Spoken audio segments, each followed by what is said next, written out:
வணக்கம். இந்திய நேரப்படி மதியம் 1:30 மணி செய்திகள். முதலில் ஜெம் தலைப்புச் செய்திகளை காணலாம். 2 நாள் பயணமாக நாளை சிவகங்கை செல்கிறார் முதலமைச்சர் மு.க. ஸ்டாலின். 50,000க்கும் மேற்பட்ட பயனாளிகளுக்கு நலத்திட்ட உதவிகளை வழங்க உள்ளதாக தகவல். அமெரிக்க அதிபராக ட்ரம்ப் இன்று பதவியேற்பு. பதவியேற்பு விழாவை ஒட்டி அமெரிக்காவில் வரலாறு காணாத பாதுகாப்பு. பரந்தூர் மக்களை நேரில் சந்தித்தார் தவேக தலைவர் விஜய். பரந்தூர் விமான நிலையத்திற்காக 13 ஏரிகளை அளித்தால் சென்னை வெள்ளக்காடாகும் என பேச்சு. சமூக ஆர்வலர் ஜகபர் அலி கொலை வழக்கு கைதான 4 பேருக்கு 15 நாட்கள் நீதிமன்ற காவல். புதுக்கோட்டையில் சமூக ஆர்வலர் ஜகபர் அலி கொலை, எடப்பாடி பழனிசாமி கண்டனம். கேரளாவில் காதலனுக்கு கசாயத்தில் விஷம் கலந்து கொடுத்து கொலை செய்த வழக்கு, காதலிக்கு மரண தண்டனை விதித்து கேரள நீதிமன்றம் உத்தரவு. இங்கிலாந்து ஆஸ்திரேலியா மகளிர் ஆஷஸ் T20 தொடர் சிட்னி மைதானத்தில் இன்று தொடக்கம். இனி விரிவான செய்திகளை காணலாம். முதலமைச்சர் மு.க. ஸ்டாலின் 2 நாள் பயணமாக நாளை சிவகங்கை செல்கிறார். தமிழ்நாடு முதலமைச்சர் மு.க. ஸ்டாலின் மாவட்டம் தோறும் கள ஆய்வு மேற்கொண்டு அரசின் திட்டங்கள் மக்களை சென்று அடைவதை உறுதி செய்து வருகிறார். கோவையில் தொடங்கி விருதுநகர், ஈரோடு, வேலூரில் ஆய்வு செய்த அவர் 2 நாள் பயணமாக நாளை சிவகங்கை மாவட்டத்திற்கு வருகை தருகிறார். இதற்காக சென்னையில் இருந்து நாளை காலை விமானத்தில் புறப்படும் இவர் திருச்சி வருகை தந்து அங்கிருந்து காரில் சாலை வழியாக காரைக்குடி அழகப்பா பல்கலைக்கழகத்திற்கு வருகிறார். அங்கு முன்னாள் மத்திய அமைச்சர் ப. சிதம்பரம் குடும்ப நிதியில் கட்டப்பட்ட வளர் தமிழ் நூலகத்தை திறந்து வைக்கிறார். பின்னர் பல்கலைக்கழக நிர்வாக கட்டிடத்தில் அமைக்கப்பட்டுள்ள திருவள்ளுவர் சிலையை திறந்து வைக்க உள்ளார். தொடர்ந்து பட்டமளிப்பு விழா கலையரங்கில் நடைபெறும் கூட்டத்தில் பங்கேற்று பேசுகிறார். இதையடுத்து மாலை 5 மணிக்கு காரைக்குடி தனியார் திருமண மண்டபத்தில் மாவட்ட அளவில் திமுக நிர்வாகிகளை சந்தித்து கட்சி செயல்பாடுகள் குறித்து ஆலோசனை நடத்த உள்ளார். இந்த கள ஆய்வு மூலம் 50,000க்கும் மேற்பட்ட பயனாளிகளுக்கு அரசின் பல்வேறு திட்டங்களின் கீழ் நலத்திட்ட உதவிகள் வழங்க உள்ளார். தொடர்ந்து 22ஆம் தேதி காலை காரைக்குடியில் இருந்து சாலை மார்க்கமாக முதலமைச்சர் மு.க. ஸ்டாலின் சிவகங்கை செல்கிறார். பரந்தூர் விமான நிலையத்திற்காக 13 ஏரிகளை அளித்தால் சென்னை வெள்ளக்காடாகும் என தவேக தலைவர் விஜய் கூறியுள்ளார். காஞ்சிபுரத்தை அடுத்த பரந்தூர் ஏகனாபுரம் பகுதியில் 2வது பசுமை விமான நிலையம் அமைப்பதற்கான பணிகள் தீவிரமாக நடைபெற்று வருகிறது. பரந்தூரில் விமான நிலையம் அமைக்க எதிர்ப்பு தெரிவித்து ஏகனாபுரம் கிராம மக்கள் 900 நாட்களுக்கு மேலாக தொடர்ந்து போராட்டத்தில் ஈடுபட்டு வருகின்றனர். இந்த நிலையில் தவேக தலைவர் விஜய் பரந்தூர் விமான நிலையத்தை எதிர்த்து போராட்டம் நடத்தும் போராட்ட குழுவினரை சந்தித்து ஆதரவு தெரிவிப்பதற்காக அனுமதி கேட்டு காஞ்சிபுரம் மாவட்ட போலீஸ் சூப்பரண்ட் சண்முகத்திடம் தவேக நிர்வாகிகள் மனு அளித்தனர். அதன்படி ஏகனாபுரம் மக்களை சந்திக்க விஜய்க்கு காஞ்சிபுரம் மாவட்ட போலீஸ் சூப்பரண்ட் சண்முகம் அனுமதி அளித்தார். இதையடுத்து இன்று மேல் பொடவூரில் உள்ள வீனஸ் திருமண மண்டபத்தில் தவேக தலைவர் விஜய் 13 கிராம மக்களை சந்தித்தார். அப்போது தவேக கொடியுடன் வருகை தந்த தவேக தலைவர் விஜய்க்கு கட்சி தொண்டர்கள் உற்சாக வரவேற்பளித்தனர். பின்னர் பேசிய விஜய் பரந்தூரில் தனது கள அரசியல் பயணம் தொடங்கியுள்ளதாகவும் பரந்தூர் விமான நிலையத்திற்காக 13 ஏரிகளை அளித்தால் சென்னை வெள்ளக்காடாகும் எனவும் தெரிவித்தார். அமெரிக்க அதிபராக டொனால்ட் ட்ரம்ப் இன்று பதவியேற்க உள்ளார். அமெரிக்காவில் 4 ஆண்டுகளுக்கு ஒருமுறை புதிய அதிபரை தேர்வு செய்வதற்கான தேர்தல் நடைபெறும். அந்த வகையில் கடந்த ஆண்டு நவம்பர் 5ஆம் தேதி தேர்தல் நடைபெற்றது. இதில் குடியரசுக் கட்சியின் வேட்பாளர் டொனால்ட் ட்ரம்ப் வெற்றி பெற்றார். இதையடுத்து அமெரிக்காவின் 47வது அதிபராக ட்ரம்ப் இன்று பதவியேற்க உள்ளார். பதவியேற்பு விழாவிற்கான கொண்டாட்டங்கள் நேற்று முன்தினம் மாலை வான வேடிக்கைகளுடன் தொடங்கின. அமெரிக்க அதிபர் பதவியேற்பு விழா அந்த நாட்டின் நாடாளுமன்ற கட்டிடத்தில் நடக்கிறது. இந்திய நேரப்படி இரவு 10:30 மணிக்கு பதவியேற்பு விழா நடக்கும் என தெரிவிக்கப்பட்டுள்ளது. பதவியேற்ற பின்னர் அடுத்த 4 ஆண்டுகளுக்கான தனது திட்டங்கள் குறித்து ட்ரம்ப் தனது முதல் உரையாற்றுவார். ட்ரம்பின் பதவியேற்பு விழாவில் இந்தியாவின் சார்பில் மத்திய வெளியுறவு அமைச்சர் ஜெய்சங்கர் கலந்து கொள்ள இருக்கிறார். புதுக்கோட்டையில் சமூக ஆர்வலர் ஜகபர் அலி கொலை செய்யப்பட்டதற்கு எடப்பாடி பழனிசாமி கண்டனம் தெரிவித்துள்ளார். புதுக்கோட்டை மாவட்டம் திருமயத்தில் சட்டவிரோத கல்குவாரிக்கு எதிராக போராடிய சமூக ஆர்வலர் ஜபகர் அலி கொலை செய்யப்பட்டுள்ளார். இந்த வழக்கில் லாரி உரிமையாளர் உட்பட 4 பேரை போலீசார் கைது செய்துள்ளனர். இந்த நிலையில் சமூக ஆர்வலர் ஜகபர் அலி கொலை செய்ததை கண்டித்து எதிர்க்கட்சித் தலைவர் எடப்பாடி பழனிசாமி தனது எக்ஸ் பக்கத்தில் பதிவு ஒன்றை வெளியிட்டுள்ளார். அதில் சமூக ஆர்வலர் ஜபகர் அலி சமூக விரோதிகளால் லாரி ஏற்றி படுகொலை செய்யப்பட்டுள்ளார் என்ற செய்தி மிகுந்த அதிர்ச்சி அளிப்பதாக கூறியுள்ளார். மேலும் இந்த கொலை குற்றத்தின் பின்னணியில் உள்ள உண்மையான குற்றவாளிகள் கனிம வள கொள்ளையர்களை விட்டுவிட்டு லாரி டிரைவர் உள்ளிட்டவர்களை மற்றும் கைது செய்து வழக்கை திசை திருப்பி வருகிறது இந்த விடியா அரசு என்றும் குறிப்பிட்டுள்ளார். மேலும் இது குறித்து உரிய நடவடிக்கை எடுத்து குற்றவாளிகள் மீது நடவடிக்கை எடுக்க வேண்டும் என்றும் வேண்டுகோள் விடுத்துள்ளார். கேரளாவில் காதலனுக்கு கஷாயத்தில் விஷம் கொடுத்து கொலை செய்த வழக்கில் காதலிக்கு மரண தண்டனை விதித்து கேரள நீதிமன்றம் தீர்ப்பளித்துள்ளது. கேரள மாநிலம் பாரசாலை பகுதியைச் சேர்ந்த ஷாரோன்ராஜ் என்பவர் காரக்கோணம் பகுதியைச் சேர்ந்த கரிஷ்மா என்பவரை காதலித்து வந்தார். இந்த நிலையில் கரிஷ்மா ஷாரோன்ராஜுக்கு கஷாயத்தில் விஷம் கலந்து கொடுத்ததில் ஷாரோன்ராஜ் உயிரிழந்தார்.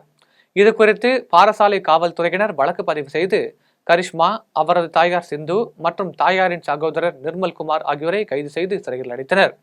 இந்த வழக்கில் காதலி கரிஷ்மா மற்றும் தாய்மாமன் நிர்மல்குமார் குற்றவாளி என கடந்த 17ஆம் தேதி நெய்யாற்றங்கரை கூடுதல் சிறப்பு நீதிமன்றம் உத்தரவிட்டது. இந்த நிலையில் குற்றவாளியான கரிஷ்மாவின் வயதை கணக்கில் எடுத்து தண்டனையை குறைக்க முடியாது எனவும் கரிஷ்மாவிற்கு எதிராக 48 ஆதாரங்கள் உறுதிப்படுத்தப்பட்டுள்ளது எனவும் தெளிவாக திட்டமிட்டுதான் கரிஷ்மா இந்த குற்றங்களை செய்துள்ளார் எனவும் கூறி கரிஷ்மாவுக்கு மரண தண்டனை விதித்து கேரள நீதிமன்றம் உத்தரவிட்டுள்ளது. மேலும் கொலைக்கு உடந்தையாக இருந்த கரிஷ்மாவின் மாமாவிற்கு 10 ஆண்டு கால கடுங்காவல் தண்டனை விதித்துள்ளது. தொடர் விடுமுறை முடிந்து மக்கள் சென்னை திரும்புவதால் முக்கிய நெடுஞ்சாலைகளில் போக்குவரத்து நெரிசல் ஏற்பட்டுள்ளது. பொங்கல் பண்டிகையை ஒட்டி சொந்த ஊர்களுக்கு சென்றவர்கள் சென்னையை நோக்கி படையெடுக்க தொடங்கியுள்ளனர். இதனால் ரயில் நிலையங்களில் வழக்கத்தை விட பாதுகாப்பு பலப்படுத்தப்பட்டுள்ளது. மேலும் சென்னைக்கு வரும் அனைத்து முக்கிய நெடுஞ்சாலைகளிலும் சுங்கசாவடிகளிலும் கடும் போக்குவரத்து நெரிசல் ஏற்பட்டுள்ளது. குறிப்பாக பெருங்களத்தூரில் ஆயிரக்கணக்கான வாகனங்கள் கடந்து வருவதால் அங்கு கடும் போக்குவரத்து நெரிசல் ஏற்பட்டுள்ளது. இந்த நிலையில் வாகன நெரிசலை குறைக்கும் வகையில் நேற்று முன்தினம் முதல் இன்று வரை ஜிஎஸ்டி, OMR, ECR சாலைகளில் கனரக வாகனங்கள் செல்ல தடை விதித்து காவல்துறை கட்டுப்பாடுகள் விதித்துள்ளது. மேலும் பயணிகளின் கூட்ட நெரிசல் குறையும் வரை கிளாம்பாக்கம், தாம்பரம் ரயில் நிலையம், பூந்தமல்லி, கோயம்பேடு, மாதவரம், செங்குன்றம், எழும்பூர் ரயில் நிலையம், சென்ட்ரல் ரயில் நிலையம் என அனைத்து முக்கிய பேருந்து நிறுத்தங்களிலும் அலுவலர்கள் நியமிக்கப்பட்டு பேருந்துகளின் இயக்கங்கள் கண்காணிக்கவும் உத்தரவிடப்பட்டுள்ளது. ஈரோடு கிழக்கு தொகுதி இடைத்தேர்தலுக்கான வேட்புமனு வாபஸ் பெற இன்று கடைசி நாள் என்று தெரிவிக்கப்பட்டுள்ளது. ஈரோடு கிழக்கு தொகுதி இடைத்தேர்தல் அடுத்த மாதம் 5ஆம் தேதி நடைபெறுகிறது. இதற்கான வேட்புமனு தாக்கல் கடந்த 10ஆம் தேதி தொடங்கி 18ஆம் தேதி வரை நடைபெற்றது. இதில் திமுக வேட்பாளர் சந்திரகுமார் 4 மனுக்களும், நாம் தமிழர் கட்சி வேட்பாளர் சீதாலட்சுமி 3 மனுக்களும் தாக்கல் செய்திருந்தனர். இந்த நிலையில் ஈரோடு கிழக்கு தொகுதி தேர்தல் நடத்தும் அலுவலரும் மாநகராட்சி ஆணையாளருமான மணீஷ், கிழக்கு தொகுதி பொது பார்வையாளர் அஜய்குமார் குப்தா ஆகியோர் தலைமையில் வேட்புமனுக்கள் பரிசீலனை செய்யப்பட்டன. இதில் திமுக மற்றும் நாம் தமிழர் கட்சி வேட்பாளர்கள் உட்பட மொத்தம் 55 பேரின் வேட்புமனுக்கள் ஏற்றுக்கொள்ளப்பட்டன. உரிய ஆவணங்கள் சமர்ப்பிக்காததால் 3 வேட்பாளர்களின் மனுக்கள் தள்ளுபடி செய்யப்பட்டன. இந்த நிலையில் வேட்புமனுக்கள் வாபஸ் பெற இன்று கடைசி நாள் எனவும் இறுதி வேட்பாளர் பட்டியல் இன்று மாலை சின்னத்துடன் ஒதுக்கீடு செய்யப்பட்டு வெளியிடப்படும் எனவும் தெரிவிக்கப்பட்டுள்ளது. வரும் ஏப்ரல் முதல் மெட்ரோ கார்டுகள் செல்லாது என்றும் பயணிகள் சிங்கார சென்னை அட்டையை பயன்படுத்தலாம் எனவும் மெட்ரோ ரயில் நிர்வாகம் தெரிவித்துள்ளது. வரும் ஏப்ரல் முதல் மெட்ரோ கார்டுகள் செல்லுபடியாகாது என தெரிவிக்கப்பட்டுள்ள நிலையில் அதற்கு பதிலாக சிங்கார சென்னை அட்டை பயன்படுத்திக் கொள்ளலாம் என கூறப்பட்டுள்ளது. இந்த நிலையில் சிங்கார Chennai one city one card என்ற ஸ்மார்ட் அட்டை அறிமுகம் செய்யப்பட்டு தற்போது மாநகர பேருந்துகள் மற்றும் மெட்ரோ ரயில்களில் பயன்படுத்தப்பட்டு வருகிறது. இந்த ஸ்மார்ட் அட்டையை ரீசார்ஜ் செய்து வைத்துக் கொண்டு பயணத்தின் போது ஸ்கேன் செய்து டிக்கெட் பெற்றுக் கொள்ளலாம். இந்த புதிய ஸ்மார்ட் அட்டை திட்டம் அமலுக்கு வந்துள்ளதால் மெட்ரோ கார்டில் ஏற்கனவே ரீசார்ஜ் செய்து வைத்திருந்த தொகையை பயன்படுத்தி முடித்து கார்டை திருப்பிக் கொடுத்து டெபாசிட் தொகையாக 50 ரூபாய்க்கு பெற்றுக் கொள்ளலாம் எனவும் மெட்ரோ ரயில் நிர்வாகம் தெரிவித்துள்ளது. 4வது தலைமுறையை அரசியலுக்கு கொண்டு வருவதற்காக ஆயத்த பணிகளை திமுக தொடங்கிவிட்டது என வானதி ஸ்ரீனிவாசன் குற்றம் சாட்டியுள்ளார். பாஜக தேசிய மகளிரணி தலைவரும் கோவை தெற்கு சட்டமன்ற உறுப்பினருமான வானதி ஸ்ரீனிவாசன் அறிக்கை ஒன்றை வெளியிட்டுள்ளார். அதில் ஜனவரி 18ஆம் தேதி சென்னையில் நடைபெற்ற திமுக வழக்கறிஞர்கள் அணி மாநாட்டில் பேசிய முதலமைச்சர், ஒரே நாடு ஒரே தேர்தல் திட்டம் மூலம் பிரதமர் நரேந்திர மோடியை சர்வாதிகாரியாக மாற்றுவதற்கு இந்த திட்டம் பயன்படும் என்று பேசியிருப்பது கண்டிக்கத்தக்கது என்றும், ஒரே நாடு ஒரே தேர்தல் திட்டத்தால் திமுக அச்சமடைந்திருப்பது வழக்கறிஞர்கள் மாநாட்டில் மூலம் அப்பட்டமாக தெரிகிறது என்று தெரிவித்துள்ளார். மேலும் தந்தை, மகன், பேரன் என குடும்ப ஆட்சி நடத்தி வரும் திமுக இப்போது கொள்ளு பேரணியும் களமிருக்க தயாராகிவிட்டது என்று 4வது தலைமுறையை அரசியலுக்கு கொண்டு வர இப்போதே ஆயத்த பணிகளை திமுக தொடங்கிவிட்டது எனவும் குற்றம் சாட்டினார். பாஜக மாநில தலைவர் பதவியை தக்க வைக்க வேண்டிய நிர்பந்தத்தில் அண்ணாமலை உள்ளதால் கூடுதல் பொய்களை கூறி வருவதாக துரை வைகோ குற்றம் சாட்டியுள்ளார். திருச்சிராப்பள்ளி சர்வதேச விமான நிலையத்தில் பயணிகள் வருகை பகுதியில் இஸ்லாமியர்கள் தொழுகை நடத்துவதற்கான வழிபாடு தளத்தை திருச்சி நாடாளுமன்ற உறுப்பினர் துரை வைகோ குத்துவிளக்கேற்றி ரிப்பன் வெட்டி திறந்து வைத்தார். அப்போது செய்தியாளர்களிடம் பேசிய அவர், இந்தியாவிலேயே திருச்சி விமான நிலையம் முன்மாதிரியாக திகழ வேண்டும் என முயற்சி செய்து வருவதாகவும், ஸ்ரீரங்கத்தில் வைகுண்ட ஏகாதசி விழாவில் பக்தர்களுக்கு ஏற்பட்ட இடையூறுகள் இனி வருங்காலங்களில் ஏற்படாத வண்ணம் அமைச்சருடன் இணைந்து ஏற்பாடு செய்யப்படும் என்றும் தெரிவித்தார். மேலும் கடந்த 10 ஆண்டுகளாக மத்திய அரசின் ஆட்சியில் தமிழக அரசிற்கு சேர வேண்டிய நிதி வரவில்லை என்றும், அதனால்தான் தமிழக அரசால் மக்கள் நலத்திட்டங்களை சிறப்பாக செய்ய முடியவில்லை என்றும் தெரிவித்தார். மேலும் அண்ணாமலையை பொறுத்தவரை அவர் பாஜக மாநில தலைவர் பதவியை தக்க வைக்க வேண்டிய நிர்பந்தத்தில் உள்ளதால் கூடுதல் பொய்களை கூறி வருவதாக தெரிவித்துள்ளார். 75 ஆண்டுகளாக அரசியலில் இருக்கும் ஒரு கட்சி பட்டியல் சமுதாய மாணவர்களை உயர்த்துவதற்கு என்ன செய்துள்ளீர்கள் என பாஜக மாநில தலைவர் அண்ணாமலை கேள்வி எழுப்பியுள்ளார். நாமக்கல் மாவட்டம் திருச்செங்கோடு பகுதியில் பாஜக மாவட்ட பொறுப்பாளர்களின் பதவியேற்பு விழா நடைபெற்றது. விழாவில் பாஜக மாநில தலைவர் அண்ணாமலை கலந்து கொண்டு சிறப்புரையாற்றினார். பின்னர் செய்தியாளர்களை சந்தித்த அவர், தமிழகத்தில் அடிப்படை தேவைகளுக்கு செலவு செய்வதில்லை எனவும், தேவையில்லாதவைகளுக்கு அள்ளி தெளித்துக் கொண்டிருப்பதாகவும் தெரிவித்துள்ளார். மேலும் மக்கள் நலனுக்காக இலவசங்கள் வழங்கினால் ஏற்றுக்கொள்வோம் எனவும், வாக்கு அரசியலுக்காக வழங்கினால் அதனை கடுமையாக எதிர்ப்போம் எனவும் அண்ணாமலை கூறியுள்ளார். தொடர்ந்து பேசிய அவர், 75 ஆண்டுகளாக அரசியலில் இருக்கும் ஒரு கட்சி பட்டியல் சமுதாய மாணவர்களை உயர்த்துவதற்கு என்ன செய்துள்ளீர்கள் எனவும் கேள்வி எழுப்பினார். சென்னை சைதாப்பேட்டை தொகுதியின் முக்கிய வழித்தடங்களில் செல்லும் புதிய பேருந்து வழித்தடத்தை மருத்துவம் மற்றும் மக்கள் நல்வாழ்வுத்துறை அமைச்சர் மா சுப்பிரமணியன் தொடங்கி வைத்தார். சென்னை கோட்டூர்புரம் ரயில் நிலையம் அருகே உள்ள கோட்டூர் தொகுதி கலைஞர் நூற்றாண்டு உயர் சிறப்பு மருத்துவமனை வரை சைதாப்பேட்டை தொகுதி முழுவதும் முக்கிய வழித்தடங்கள் வழியாக செல்லும் புதிய பேருந்து வழித்தடத்தை மருத்துவ மற்றும் மக்கள் நல்வாழ்வுத்துறை அமைச்சர் மா சுப்பிரமணியன் கொடியசைத்து துவக்கி வைத்தார்.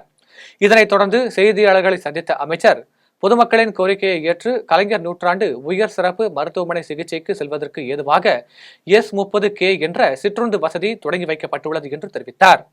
செய்தி தொகுதியில் இருக்கும் 50% மேலான பொதுமக்கள் கலைஞர் மருத்துவமனையை சென்றடைவதற்கு இந்த பேருந்து ஏதுவாக இருக்கும் என்றும், HMPV வைரஸ் கட்டுக்குள் உள்ளது என்றும், பொதுமக்கள் பெரிய அளவில் பதற்றமும் பயப்படவும் தேவையில்லை என்றும் கேட்டுக்கொண்டார்.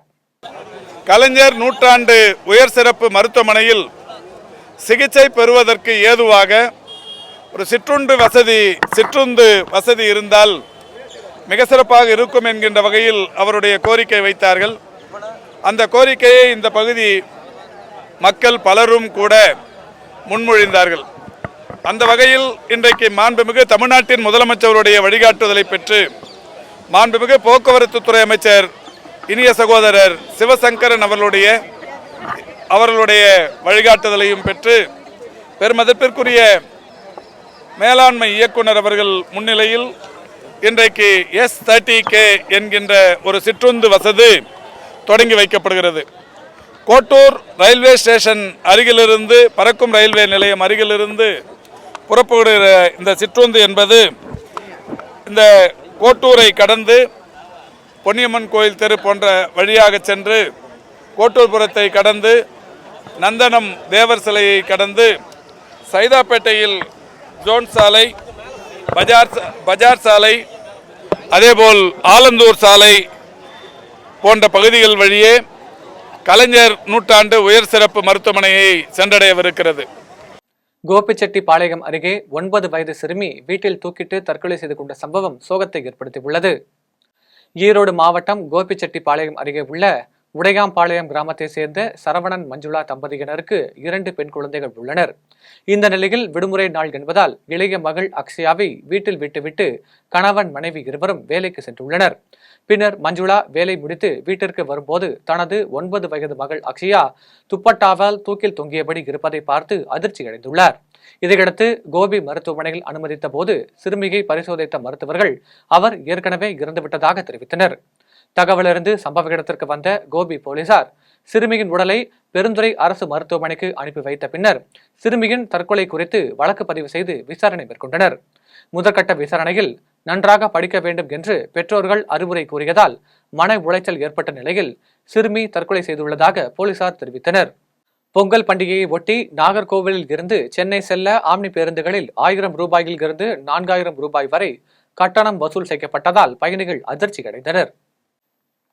பொங்கல் பண்டிகையை ஒட்டி வெளியூர்களில் இருந்து சொந்த ஊர்களுக்கு வந்த மக்கள் மீண்டும் வெளியூர்களுக்கு செல்ல கன்னியாகுமரி மாவட்டம் நாகர்கோவிலில் இருந்து ஏராளமான பேருந்துகள் இயக்கப்பட்டன. இதனால் பேருந்து நிலையங்களில் இருந்து பயணிகள் கூட்டம் அலைமோதியது. இந்த நிலையில் நாகர்கோவிலில் இருந்து சென்னை செல்ல ஆம்னி பேருந்துகளில் 1000 ரூபாயில் இருந்து 4000 ரூபாய் வரை கட்டணம் வசூல் செய்யப்பட்டதால் பயணிகள் அதிர்ச்சி அடைந்தனர். மேலும் இதுகுறித்து வட்டார போக்குவரத்து துறை அதிகாரிகளிடம் தெரிவித்த போது அதிகாரிகள் எவ்வித நடவடிக்கையும் எடுக்கவில்லை எனவும் பயணிகள் வேதனை தெரிவிக்கின்றனர். சென்னையில் இருசக்கர வாகன விபத்தில் மூளைச்சாவு அடைந்த இளைஞரின் உடல் உறுப்புகள் தானமாக வழங்கப்பட்டது. சென்னை ஈகாட்டூர் பகுதியைச் சேர்ந்த நிக்கல்சன் என்பவர் அதே பகுதியில் எலக்ட்ரீஷியனாக வேலை செய்து வந்தார். இந்த நிலையில் இவர் தனது இருசக்கர வாகனத்தில் கடந்த ஜனவரி 17ஆம் தேதியன்று களிப்பத்தூரில் இருந்து சிப்காட் செல்லும் வழியில் சென்று கொண்டிருந்தார். அப்போது எதிரே வந்த ஆட்டோ மீது மோதி விபத்துக்குள்ளானதில் தலையில் பலத்த காயமடைந்து மூளைச்சாவு அடைந்தார். இதனைத் தொடர்ந்து நிக்கல்சனின் உடல் உறுப்புகளை தானம் செய்ய அவரின் குடும்பத்தினர் முன்வரவே நேற்று இரவு அவரின் உடல் இருந்து 2 கிட்னிகள், நுரையீரல், இருதயம், கல்லீரல் ஆகிய உறுப்புகள் தானமாக வழங்கப்பட்டது. இதன் மூலம் 8 பேருக்கு புது வாழ்வு கிடைக்கும் எனவும் மருத்துவர்கள் தெரிவித்தனர். காரைக்குடி அருகே புனித வனத்து அந்தோணியர் ஆலய பொங்கல் விழாவில் முதல் கரும்பு 50,100 ரூபாய்க்கு ஏலம் விடப்பட்டது. சிவகங்கை மாவட்டம் காரைக்குடி அருகே பார்த்தான்பட்டி கிராமத்தில் அமைந்துள்ள புனித வனத்து அந்தோணியர் ஆலயத்தில் பொங்கல் விழா மற்றும் அந்தோணியார் சம்பர திருவீதி விழா நடைபெற்றது. இதில் கரும்பு நேர்த்திக்கடன் செலுத்தும் நிகழ்ச்சியும் அதனைத் தொடர்ந்து கரும்பு ஏலம், மஞ்சு விரட்டு நிகழ்ச்சியும் நடைபெற்றது. பின்னர் சிறப்பு திருப்பலி நிகழ்ச்சியும். இரவில் சம்பரத்தில் புனித வரத்து அந்தோணியார், பாத்திமா மாதா தனித்தனி சம்பரங்களில் எழுந்தருளி திருவீதி விழா வந்தனர். பின்னர் விழாவின் முக்கிய நிகழ்வான கரும்பு தொட்டில் கட்டி நேர்த்திக்கடன் செலுத்தும் நிகழ்ச்சியில் புனித வனத்து அந்தோணியாருக்கு கொடுக்கப்பட்ட கரும்பு உள்ளிட்ட பொருட்கள் ஆலய வளாகத்தில் வைத்து ஏலம் விடப்பட்டது.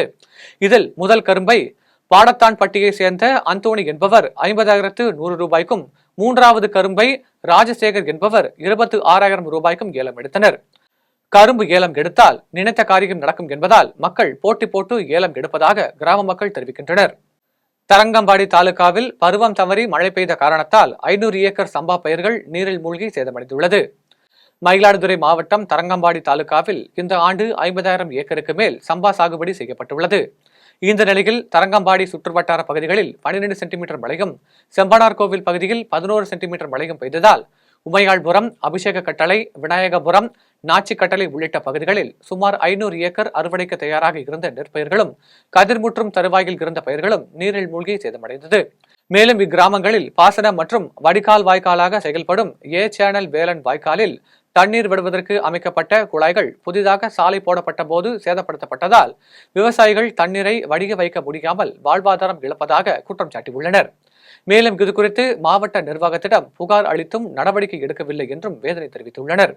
எனவே மாவட்ட நிர்வாகம் உடனடியாக தங்கள் பகுதியில் விவசாய நிலத்தில் இருந்து தண்ணீர் விடுவதற்கு வழிவகை செய்ய வேண்டும் என்று கோரிக்கை விடுத்துள்ளனர். பழனியில் சேதமடைந்துள்ள தரைப்பாலத்தை சரி செய்ய பொதுப்பணித்துறை அதிகாரிகள் நடவடிக்கை எடுக்க வேண்டும் என பொதுமக்கள் கோரிக்கை விடுத்துள்ளனர். திண்டுக்கல் மாவட்டம் பழனியை அடுத்த குதிரையாறு அணை பகுதியில் வசித்து வந்த கச்சம்மாள் என்னும் 70 வயது மூதாட்டி இயற்கை மரணமடைந்தார். மூதாட்டியின் உடலை அடக்கம் செய்வதற்காக குதிரையாறு அணைக்கு அருகில் உள்ள தரைப்பாலத்தை கடந்து சுடுகாட்டிற்கு உடலை எடுத்துச் சென்றனர். இந்த நிலையில் கடந்த மாதம் பெய்த கனமழைகள் காரணமாக தரைப்பாலம் தண்ணீரில் அடித்துச் செல்லப்பட்டு சேதமடைந்துள்ளது. இந்த நிலையில் சுடுகாட்டிற்கு செல்ல வேறு வழி இல்லாததால் உறவினர்கள் இறந்தவரின் உடலை சேதமடைந்த தரைப்பாலத்தை கடந்து எடுத்துச் சென்றனர். இந்த நிலையில் தரைப்பாலம் சரி செய்யப்படாததால் சிரமமாக உள்ளதாகவும், தரைப்பாலத்தை சரி செய்து பொதுமக்கள் எளிதாக செல்ல பொதுப்பணித்துறை நடவடிக்கை எடுக்க வேண்டும் எனவும் கிராம மக்கள் வேண்டுகோள் விடுத்துள்ளனர். தமிழ்நாட்டில் 2 லட்சம் ஏக்கர் வக்ஃப் சொத்துக்கள் இருக்கிறது என்றும் அதில் 1 லட்சம் ஏக்கர் பதிவு செய்யப்பட்டுள்ளது என்றும் SDPI கட்சியின் மாநில தலைவர் நெல்லை முபாரக் தெரிவித்துள்ளார். கோவை உக்கடம் லாரிப்பேட்டை பகுதியில் SDPI சார்பில் நடைபெற்ற வக்ஃப் உரிமை மீட்பு மாநாட்டில் மாநில தலைவர் நெல்லை முபாரக் கலந்து கொண்டு சிறப்புரையாற்றினார். அதில் பிலால் ஹாஜியார் என்பது பெயர் அல்ல என்றும், ஒடுக்கப்பட்ட சமுதாயங்களின் அடையாளம் என்றும், தமிழகம் முழுவதும் இந்த பெயரை வைக்க வேண்டும் எனவும் ஆசைப்படுவதாக தெரிவித்தார். மேலும் வக்ஃப் நிலத்தில் 1 அங்குலத்தை கூட தர முடியாது என்று தெரிவித்த அவர், இது குறித்து மாவட்ட ஆட்சியர் முடிவு எடுக்கலாம் என்று இருப்பது என்ன நியாயம் எனவும் கேள்வி எழுப்பினார். தமிழ்நாட்டில் 2 லட்சம் ஏக்கர் வக்ஃப் சொத்துக்கள் இருக்கிறது எனவும் இதில் 1 லட்சம் ஏக்கர் பதிவு செய்யப்பட்டுள்ளது என்றும் தெரிவித்த அவர், வக்ஃப் உரிமையை காக்க வேண்டிய கடமை ஒவ்வொருவருக்கும் உள்ளது என்றும் இதில் அரசாங்கம் தலையிடுகின்ற தேவையும் இல்லை என தெரிவித்தார். பெரியாரை பற்றி யாராவது தவறாக பேசினால் எஸ்டிபியை மதிக்காது எனவும் பெரியார் இந்த சமுதாயத்தின் அடையாளம் என்றும் தெரிவித்தார். ஆசைப்படுகிறேன் என்று சொன்னால் 2 விஷயங்கள் இப்பொழுது வந்தவுடனேயே நிறைவேறிவிட்டது. ஒன்று, என்னுடைய உணர்வை, எனது உயிரை, எனது இரத்தத்தின் இரத்தங்களான எனது அருமை சொந்தங்கள் அத்தனை பேரையும் கண்டுவிட்டேன் என்கிற மனநிறைவு. இரண்டாவதாக, இங்கே அமர்ந்திருக்கிற தவத்திரு அடிகளார், அன்பு சகோதரர் ரவிச்சந்திரன், பாஸ்டர் மார்க் உள்ளிட்ட மும்மதத்தினுடைய சகோதரர்களையும் கொண்டிருக்கிற எஸ்டிபிஐ கட்சியினுடைய தலைவர்கள் இங்கே எனக்கு முன்பாக பேசி சென்றிருக்கிறார்கள். அவர்கள் பேசி செல்லவில்லை. மோடி அல்ல, மோடியினுடைய வாப்பாவே வந்தாலும் நாங்கள் நின்று மனித அரணாக நின்று உங்களையும் எங்களையும் காப்பாற்றுவேன். முக்காணிப்பட்டியில் நடைபெற்ற ஜல்லிக்கட்டு போட்டியில் 28 காளைகளை தழுவிய சிறந்த காளையருக்கு இருசக்கர வாகனம் பரிசாக வழங்கப்பட்டது. புதுக்கோட்டை மாவட்டம் முக்காணிப்பட்டியில் பொங்கல் திருவிழாவை முன்னிட்டு ஊர் பொதுமக்கள் சார்பில் ஜல்லிக்கட்டு போட்டி காலை 8:15 மணிக்கு தொடங்கியது. இந்த போட்டியில் பல்வேறு மாவட்டங்களில் இருந்து அழைத்து வரப்பட்ட 586 காளைகள் வாடி வாசலில் களம் கண்ட நிலையில் 250க்கும் மேற்பட்ட காளையர்கள் 5 சுற்றுகளாக களம் இறங்கினர். இந்த ஜல்லிக்கட்டு மாலை 4 மணிக்கு நிறைவடைந்தது. இந்த ஜல்லிக்கட்டில் தமிழ்நாடு சட்டத்துறை அமைச்சர் ரகுபதி கலந்து கொண்டு காளைகளை தழுவிய வீரர்களுக்கும் வீரர்களின் பிடியில் சிக்காமல் சென்ற காளைகளின் உரிமையாளர்களுக்கும் ரொக்கத் தொகையை பரிசாக வழங்கினார். இதில் 28 காளைகளை தழுவிய நாமக்கல் KTM கார்த்திக் சிறந்த காளையராக அறிவிக்கப்பட்டு அவருக்கு ஹோண்டா இருசக்கர வாகனம் பரிசாக வழங்கப்பட்டது. மேலும் தேனி மாவட்டத்தை சேர்ந்த பார்த்தசாரதி என்பவரது காளை சிறந்த காளையாக தேர்வு செய்யப்பட்டு இந்த காளையின் உரிமையாளருக்கும் இருசக்கர வாகனம் பரிசாக வழங்கப்பட்டது. விறுவிறுப்பாக நடைபெற்ற இந்த ஜல்லிக்கட்டு போட்டியை ஏராளமானோர் கண்டு ரசித்தனர். திருச்செந்தூரில் மதுபோதையில் ஆட்டோ ஓட்டிய வெளியூர் ஓட்டுநரை உள்ளூர் ஓட்டுநர்கள் போலீசில் ஒப்படைத்த சம்பவம் பரபரப்பை ஏற்படுத்தியுள்ளது. திருச்செந்தூர் முருகன் கோவிலுக்கு நாள்தோறும் ஏராளமான பக்தர்கள் வருகை தரும் நிலையில் அவர்களை திருச்செந்தூர் ரயில் நிலையம் மற்றும் பேருந்து நிலையத்தில் இருந்து கோவிலுக்கு ஆட்டோக்களில் ஏற்றிச் செல்வதை உள்ளூர் ஆட்டோ ஓட்டுநர்கள் வழக்கமாக கொண்டுள்ளனர். ஆனால் விடுமுறை மற்றும் திருவிழா நாட்களில் கோவிலுக்கு வருகை தரும் பக்தர்கள் ஏற்றுக்கொள்ள அருகில் உள்ள ஆறுமுகநேரி, உடன்குடி, கருங்குளம், காயல்பட்டினம் போன்ற பகுதிகளில் இருந்து ஆட்டோ ஓட்டுநர்கள் வருகை தருவதாக கூறப்படுகிறது. இந்த நிலையில் விடுமுறை தினத்தை முன்னிட்டு வெளியூர்களில் இருந்தும் ஆட்டோ ஓட்டுநர்கள் வருகை தந்து பக்தர்களை அழைத்துச் சென்ற போது ஒரு ஆட்டோ ஓட்டுநர் மதுபோதையில் இருந்ததாக கூறப்படுகிறது. இதையறிந்த திருச்செந்தூர் ஆட்டோ ஓட்டுநர்கள் மதுபோதையில் இருந்த ஆட்டோ ஓட்டுநரை பிடித்து போலீசில் ஒப்படைத்தனர். மேலும் திருச்செந்தூர் பகுதி ஆட்டோ ஓட்டுநர்கள் போலீசாரிடம் இதுபோல் மது அருந்துவிட்டு வெளியூர்களில் இருந்து வருகை தரும் ஆட்டோ ஓட்டுநர்களை திருச்செந்தூரில் ஓட்ட அனுமதிக்க கூடாது என்று புகார் அளித்தனர். தேனியில் நடைபெற்ற சேவல் சண்டை போட்டியில் முதல் 3 இடம் பிடித்தவர்களுக்கு பரிசுகள் வழங்கப்பட்டது. தேனி மாவட்டம் ஆண்டிப்பட்டி அருகே கரட்டுப்பட்டியில் பொங்கல் பண்டிகையை ஒட்டி திமுக சார்பில் சேவல் சண்டை போட்டி நடைபெற்றது. இந்த வெற்றுக்கால் சேவல் சண்டை போட்டியை கம்பம் சட்டமன்ற உறுப்பினர் ராமகிருஷ்ணன் துவக்கி வைத்தார். இந்த போட்டியில் தேனி, மதுரை, திண்டுக்கல், விருதுநகர், தஞ்சாவூர், நாகப்பட்டினம், கன்னியாகுமரி, சிதம்பரம் உள்ளிட்ட பல்வேறு மாவட்ட பகுதிகளில் இருந்தும் கேரளா, ஆந்திரா, புதுச்சேரி, கர்நாடகா மாநிலங்களில் இருந்தும் 600க்கும் மேற்பட்ட சண்டை சேவல்கள் பங்கேற்றன. நீதிமன்ற அனுமதியுடன் நடைபெற்ற இந்த போட்டியில் வெற்றி பெற்ற முதல் 3 இடங்களை பிடித்த சேவல்களின் உரிமையாளர்களுக்கு ஆண்டிப்பட்டி சட்டமன்ற உறுப்பினர் மகாராஜன் பரிசுகளை வழங்கினார். இதில் ஆண்டிப்பட்டி கிழக்கு ஒன்றிய செயலாளர் ராஜாராம், பேரூர் செயலாளர் சரவணன், மாவட்ட இளைஞரணி அமைப்பாளர் செஞ்சுரி செல்வம், விளையாட்டு மேம்பாட்டு அணி மாவட்ட துணை அமைப்பாளர் சேதுராஜா, விளையாட்டு மேம்பாட்டு அணி ஒன்றிய அமைப்பாளர்கள் மலைச்சாமி, சரவணன், இளைஞரணி நிர்வாகி அர்ஜுனன், சிவா உள்ளிட்ட பலர் கலந்து கொண்டனர். மண்டல மகர விளக்கு கால பூஜைகளுக்கு பின்னர் சபரிமலை ஐயப்பன் கோவில் நடை இன்று காலை சாத்தப்பட்டது. மண்டல மகர விளக்கு கால பூஜைகளுக்காக சபரிமலை ஐயப்பன் கோவில் நடை கடந்த நவம்பர் 15ஆம் தேதி மாலை 4 மணிக்கு திறக்கப்பட்டது. மறுநாள் தொடங்கிய மண்டல கால பூஜைகள் டிசம்பர் 26ஆம் தேதி நடைபெற்று பிரசித்தி பெற்ற மண்டல பூஜைகளுடன் நிறைவடைந்தது.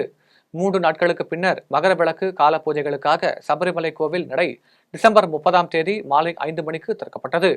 தொடர்ந்து நேற்று முன்தினத்துடன் மண்டல மகர விளக்கு கால நெய் அபிஷேகம் நிறைவடைந்தது. இந்த நிலையில் இன்று அதிகாலை 5 மணிக்கு நடை திறக்கப்பட்டு கணபதி ஹோமம் நடைபெற்றது.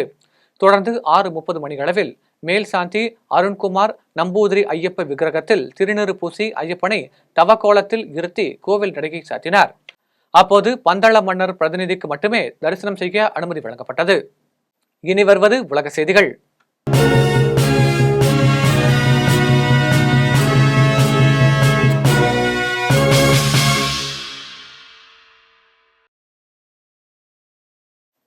இஸ்ரேல் ஹமாஸ் இடையேயான போர் நிறுத்த ஒப்பந்தத்தின்படி முதற்கட்டமாக இஸ்ரேலால் சிறைப்பிடிக்கப்பட்ட 90 பாலஸ்தீனர்கள் விடுதலை செய்யப்பட்டனர். இஸ்ரேல் ஹமாஸ் இடையேயான போர் ஓராண்டுக்கு மேலாக நீடித்து வந்த நிலையில் இந்த போரை நிறுத்த அமெரிக்கா, கத்தார், எகிப்து போன்ற நாடுகள் நடத்திய பேச்சுவார்த்தையின் அடிப்படையில் காசா முனையில் தங்கள் வசம் உள்ள இஸ்ரேலிய பணைய கைதிகளை விடுதலை செய்ய ஹமாஸ் ஒப்புக்கொண்டது. மேலும் காசாவில் தாக்குதலை நிறுத்தவும் இஸ்ரேல் ஒப்புக்கொண்டது. இதனைத் தொடர்ந்து போர் நிறுத்தம் அமலுக்கு வந்தவுடன் இஸ்ரேலிய பணைய கைதிகளில் 3 பேரை ஹமாஸ் விடுதலை செய்ய வேண்டும் என்றும் இதற்கு ஈடாக இஸ்ரேல் சிறையில் உள்ள பாலஸ்தீனியர்கள் 90 பேர் விடுதலை செய்யப்பட வேண்டும் என்றும் பேச்சுவார்த்தையில் கூறப்பட்டது. இந்த நிலையில் மேற்கு கரை நகரமாக ரமல்லாவிற்கு அருகில் உள்ள இஸ்ரேலின் ஓப்பர் சிறையில் இருந்து பெண்கள், சிறார்கள் என 90 பாலஸ்தீனர்கள் விடுதலை செய்யப்பட்டனர். மேலும் இந்த போர் நிறுத்த ஒப்பந்தம் நம்பிக்கை அளிப்பதாகவும் ஆரம்ப 6 வார காலத்திற்கு பிறகு மீண்டும் போர் தொடங்குமா என்பது குறித்து கவலைகள் நீடித்து வருவதாக தெரிவிக்கின்றனர். இனி வருவது விளையாட்டு செய்திகள்.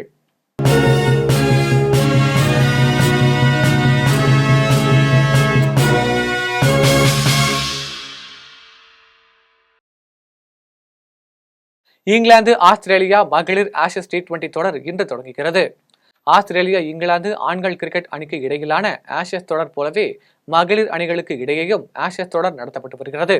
அதன்படி இந்த ஆண்டிற்கான மகளிர் ஆஷஸ் தொடர் கடந்த 12ஆம் தேதி தொடங்கியது. இந்த நிலையில் இவ்விரு அணிகளுக்கு இடையே தலா 3 போட்டிகள் கொண்ட T20 மற்றும் ஒருநாள் தொடரும், ஒரே ஒரு போட்டி கொண்ட டெஸ்ட் தொடரும் நடைபெறுகிறது. இதில் முதலில் நடைபெற்ற ஒருநாள் தொடரை ஆஸ்திரேலியா முழுமையாக கைப்பற்றி ஆஷஸ் தொடரில் முன்னிலையில் உள்ளது. இதையடுத்து இவ்விரு அணிகளுக்கு இடையேயான T20 தொடர் இன்று தொடங்குகிறது. அதன்படி முதல் T20 போட்டி சிட்னி மைதானத்தில் இன்று இந்திய நேரப்படி மதியம் 1:45 மணிக்கு நடைபெறுகிறது. ஆஸ்திரேலிய ஓபன் டென்னிஸ் தொடரின் பெண்கள் ஒற்றையர் பிரிவின் 4வது சுற்று ஆட்டத்தில் உக்ரைனின் ஸ்விடோலினா வெற்றி பெற்று காலிறுதிக்கு முன்னேறியுள்ளார். மெல்போர்னில் நடைபெற்று வரும் ஆஸ்திரேலிய ஓபன் டென்னிஸ் தொடரின் பெண்கள் ஒற்றையர் பிரிவின் 4வது சுற்று ஆட்டம் நடைபெற்றது. இதில் உக்ரைனின் ஸ்விடோலினா ரஷ்யாவின் கூடர்மெட்டோவா மோதினர். இந்த ஆட்டம் தொடக்கம் முதலே ஆதிக்கம் செலுத்திய ஸ்விடோலினா 6-4, 6-1 என்ற நேர் செட் கணக்கில் வெற்றி பெற்று காலிறுதிக்கு முன்னேறியுள்ளார். இனி வருவது தங்கம், வெள்ளி விலை மற்றும் பங்குச்சந்தை நிலவரம்.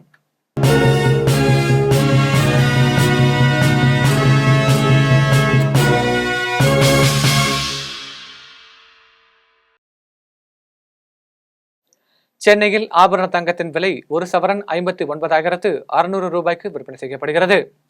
சென்னையில் இன்று ஆபரண தங்கத்தின் விலை கிராமுக்கு 15 ரூபாய் அதிகரித்து 7,450 ரூபாய்க்கு விற்பனை செய்யப்படுகிறது.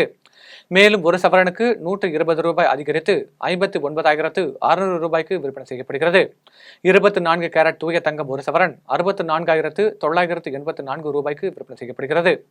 மேலும் 1 கிராம் வெள்ளி 104 ரூபாய்க்கும் 1 கிலோ வெள்ளி 1,04,000 ரூபாய்க்கும் விற்பனை செய்யப்படுகிறது. மும்பை பங்குச்சந்தை இன்று உயர்வுடன் காணப்படுகிறது. மும்பை பங்குச்சந்தை குறியீட்டு எண் சென்செக்ஸ் 285 புள்ளிகள் அதிகரித்து 76,905 புள்ளிகளில் வணிகமாகிறது. தேசிய பங்குச்சந்தை குறியீட்டு எண் நிப்டி 61 புள்ளிகள் அதிகரித்து 23,264 புள்ளிகளில் வணிகமாகிறது. மீண்டும் ஜெம் தலைப்புச் செய்திகள். 2 நாள் பயணமாக நாளை சிவகங்கை செல்கிறார் முதலமைச்சர் மு.க. ஸ்டாலின். 50,000க்கும் மேற்பட்ட பயனாளிகளுக்கு நலத்திட்ட உதவிகளை வழங்க உள்ளதாக தகவல். அமெரிக்க அதிபராக ட்ரம்ப் இன்று பதவியேற்பு. பதவியேற்பு விழாவை ஒட்டி அமெரிக்காவில் வரலாறு காணாத பாதுகாப்பு.